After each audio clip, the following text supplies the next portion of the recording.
All right, we got painted calipers.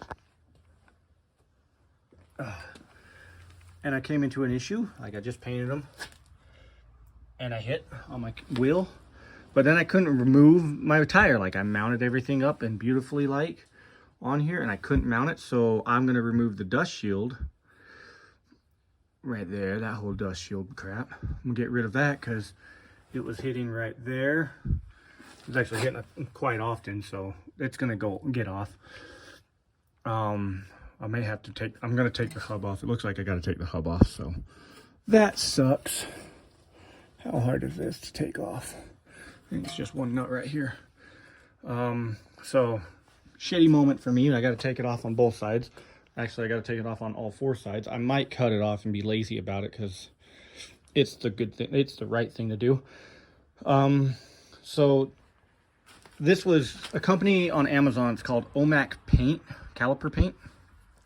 Real bright, vibrant blue, pretty. The only issue I had with it was once you add the primer to it, like I don't have a spray gun. I'm not set up for a paint gun with my compressor. I don't have an air filter, and I don't have the real proper heating to secure it on there. So I went inside, I let it bake. This has been 2 days waiting. When I put the hardener in it, it set it off, and I had less than an hour to paint all four calipers. So it looks terrible.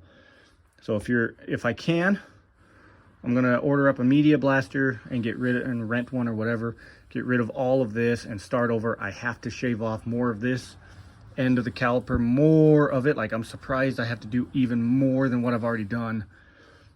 But because I hit, I'm gonna look into it and add a spacer to right here so I can push the caliper more towards the center of the hub, because it looked like it was sitting off just a little bit. So one washer right here, the bolt through and center the caliper versus questioning it and possibly running through an inner pad a lot faster than the rest. So, because I don't want to deal with that. And then on the rear is fine. The shims are, I could probably reuse the shims that I got from it, but don't need to worry about the shims. The front caliper, that's what I'm running into. Dust shield has to go on all four. Omac paint looks great. You know, I'm probably going to sport it for right now. And then go from there. I'm just sad that I have to cut off more. And then these are my old calipers, the 996 that were shaved down. If you're curious what I mean by shaved down. So 996 sit about this much higher and need to fit underneath a 17-inch wheel. So that's why I did that. So these are for sale. There's the lines. I'm gonna sell the rear calipers with it too.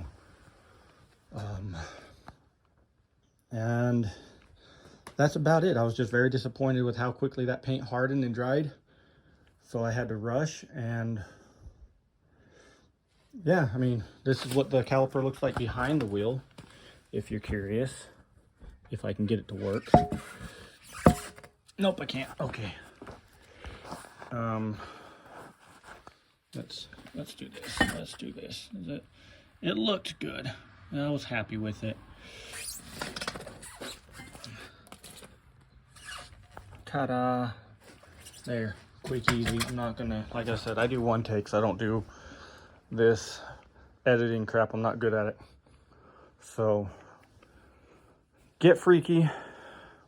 You do a good job. Just need to update a little more of your information on what you need to tackle this. Not get freaky. Why do I call it get freaky? Freaky parts. You guys are great, but that's one issue. Omac, I'm sorry. I love your paint, but at the same time, I hate your paint. So I shouldn't have 30 minutes when your video says that I should have 2 hours in between dry time. I didn't even have 30 minutes. So I'll tackle these again. I'll buy from you again and I'll test it out. But right now that I know what I have, that's what I'm gonna have to deal with. The rears are on. I guess I could have mounted the rear. Whatever. That's it for now. And we'll catch y'all later.